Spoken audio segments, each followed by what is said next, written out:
Hello everyone, I'm so glad you tuned into my video. I don't know if you know this, but tea is an enormous part of the Russian culture.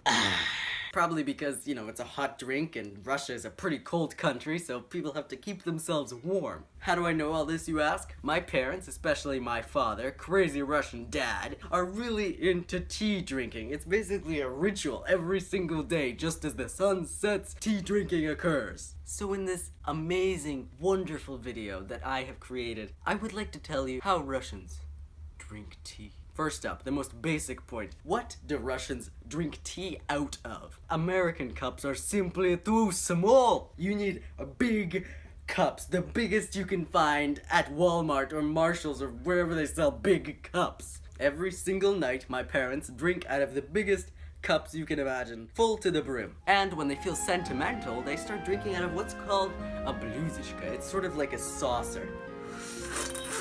And when they feel nostalgic, then they start drinking it of a podstakannik. It's basically this glass holder so that you don't burn your fingers off when you're holding this steaming cup of tea. Now, onto the next big point. What kind of tea do Russians drink? Most Russians don't really like, the whole flavor part of tea. They like the plain, regular, black tea. Nice and strong and the basic. And flavors are just too fluffy for Russians. If they want to put flavor in their tea, they add a bit of lemon. And when my grandpa, or dedushka, comes over and we drink tea, he always adds apple slices to, strengthen the flavor. Now the third point, tea must be incredibly scorchingly hot. Tea should practically be still boiling. Unless it's hot enough to send you to the emergency room with a burned tongue, it is not hot enough. And Russians have to blow on it, of course, very, very loudly. Which brings me to my next point. Drinking tea must be loud. You should be able to hear them drinking tea from the other room. A Russian must blow on it as hard as they possibly can. And then they go into a sequence known as slurp, gulp, sigh. Let me demonstrate it for you.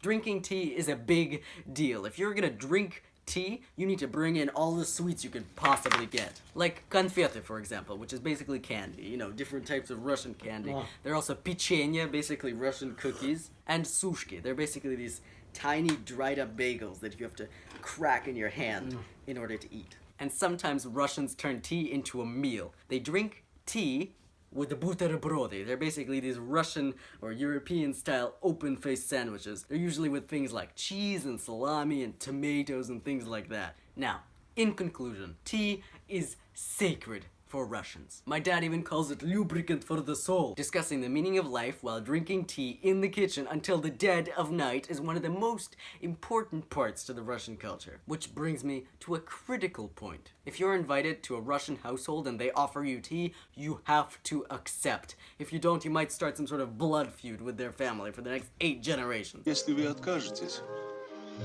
они вас зарежут.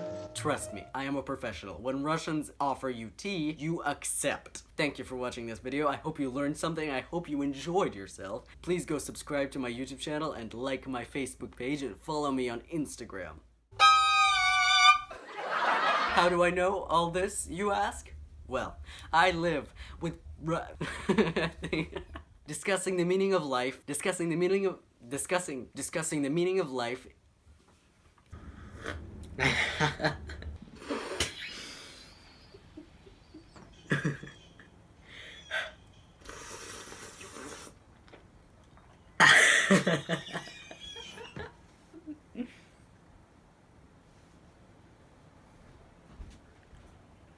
Shut up. Oh my god.